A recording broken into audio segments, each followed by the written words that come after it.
ఇక్కడ ఒకటి రిజర్వేషన్లు ఫేక్ వీడియో అనే అంశం ఒకటైతే సరే సుమోటోగా తీసుకున్నారు, హోంశాఖే తీసుకుంది. సరే దాని వెనకాల వాళ్ళు చెప్పే రాజకీయ కోణం అంటే ఢిల్లీ పోలీసులు అనగానే సహజంగా మన చేతిలో ఉంటారు. మళ్ళీ తెలంగాణ పోలీసులు అంటే కంప్లైంట్ ఇచ్చినా వాళ్ళ మీద ఏదో కేసు పెట్టినా తూతు మంత్రంగా ఉంటుంది. కాబట్టి ఢిల్లీ పోలీసులు కేసు పెడితే ఢిల్లీ చుట్టూ తిరగాలి. కాబట్టి ఆ మేరకు ఎంతో కొంత వాళ్ళ మీద ప్రెజర్ పెరుగుతుంది. ఆ ప్రెజర్ పెరిగితే వాళ్ళు ఎంతో కొంత డిఫెన్స్లో పడతారు అనేటువంటి కాన్స్పిరసీ కూడా దీని వెనకాల ఉంది.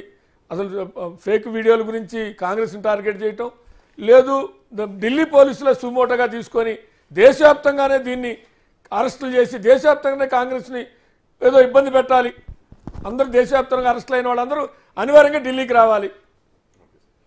ముందుగా పివి గారు, ముందుగా మీకు అట్లాగే మహేష్ గారికి, పుల్లారావు గారికి అండ్ రాకేష్ గారికి, మన బిగ్ టీవీ ప్రేక్షకులందరికీ నమస్కారం అండి. నేను ఇప్పుడు మహేష్ గారు చాలాసేపే మాట్లాడారు, మమ్మల్ని వాట్సాప్ యూనివర్సిటీ అన్నా, డాక్టరింగ్ చేశారన్నా. మీకు తెలిసిందే, ఏదైనా డిబేటబుల్ చేయొచ్చు, ఇంటరప్ట్ చేయొచ్చు. నేను చేయలేదు. అదే కన్సిడరేషన్ నాకు ఇస్తారని చెప్పి ఫస్ట్ హోప్ చేస్తున్నాను. నేను ఫ్యాక్ట్స్ విత్ ప్రూఫ్సే మాట్లాడతాను, ఇప్పుడు ఏది మాట్లాడినా సరే. ఇప్పుడు అది రిబట్ చేయగలిగితే వారు రెండో రౌండ్లో వారు రిబట్ చేసుకోవచ్చు. కానీ ప్రశ్న ఇది, ఇప్పుడు అంబేద్కర్ గారు మనకు రాజ్యాంగంలో అసలు రిజర్వేషన్స్ తీసుకొచ్చింది అంబేద్కర్ గారు, మీకు తెలిసిందే, నాకు తెలిసిందే. అట్లాంటి అంబేద్కర్ గారిని క్యాబినెట్ నుంచి ఎందుకు పంపించాల్సి వచ్చింది? వారు వెళ్ళిపోయారో, పొగబెడితే ఉండలేక వెళ్ళిపోయారో, ఎందుకు పంపించారు? 1950లో మనకు రాజ్యాంగం, అందులో రిజర్వేషన్లు వచ్చింది. 51 కల్లా వారు ఉండలేకుండా చేసి కాంగ్రెస్ ప్రభుత్వంలో వారిని బయటికి పంపించి 52లో ఎలక్షన్లు అయితే బాంబే పార్లమెంట్లో కాంగ్రెస్ క్యాండిడేట్ని పెట్టి మరీ ఓడించారు. ఒకటి. ఇప్పుడు ఒక ఎస్సీ సామాజిక వర్గానికి చెందిన వ్యక్తి రాజ్యాంగాన్ని రచించిన అతనికి దశాబ్దాల పాటు ప్రధానమంత్రులుగా ఉన్న కాంగ్రెస్ ప్రధానమంత్రులు వారికి వారు భారతరత్న ఇచ్చుకున్నారు. కానీ మన రాజ్యాంగం బేసిస్ మీదనే మిగిలింది. ఈరోజు బైబిల్ అయినా అదే, భగవద్గీత అయినా అదే అని అందరం అన్ని పార్టీల వాళ్ళు ఒప్పుకుంటారే. మరి అట్లాంటి వారికి భారతరత్న ఎందుకు ఇవ్వలేకపోయింది? అంటే ఎందుకు అంత వ్యతిరేకత రిజర్వేషన్లు ఇచ్చారు చేయబట్ట? ఒకటి. రెండవది, ఇప్పుడు ఎన్నో దశాబ్దాల తర్వాత ఒక బీసీ వ్యక్తి ప్రధానమంత్రి అయ్యారు దేశానికి.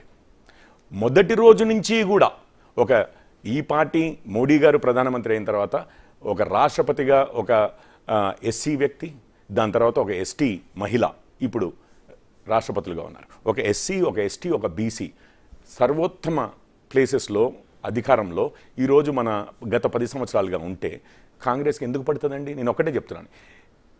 మొదటి నుంచి కూడా నెహ్రూ గారైనా, ఇందిరాగాంధీ గారైనా, రాజీవ్ గాంధీ గారైనా, దాని తర్వాత మన్మోహన్ సింగ్ గారి హయాంలో సోనియా గాంధీ గారి ద్వారా నడిచిన ఒకే కుటుంబం. వీరిప్పుడు జిత్నా ఆబాదీ ఉత్నా హక్ అంటారు రాహుల్ గాంధీ గారు. ఏదండి హక్కు?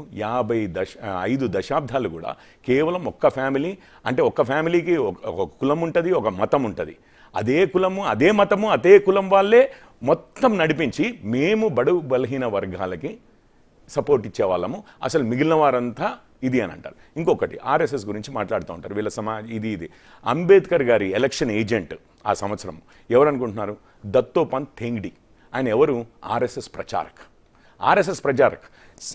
షెడ్యూల్డ్ క్యాస్ట్ ఫెడరేషన్కి ఆయన జనరల్ సెక్రటరీ చేస్తే ఎవరో వచ్చి ఒక బ్రాహ్మణుడిని షెడ్యూల్డ్ క్యాస్ట్ ఫెడరేషన్కి ఎట్లా మీరు జనరల్ సెక్రటరీ చేస్తారని చెప్పి అంబేద్కర్ గారిని అడిగితే, అంబేద్కర్ గారు ఆయన కంటే పెద్ద దళితుని నువ్వు నాకు చూపించిన రోజు నేను వారిని కూడా జనరల్ సెక్రటరీ చేయడానికి రెడీ అని అన్నారు.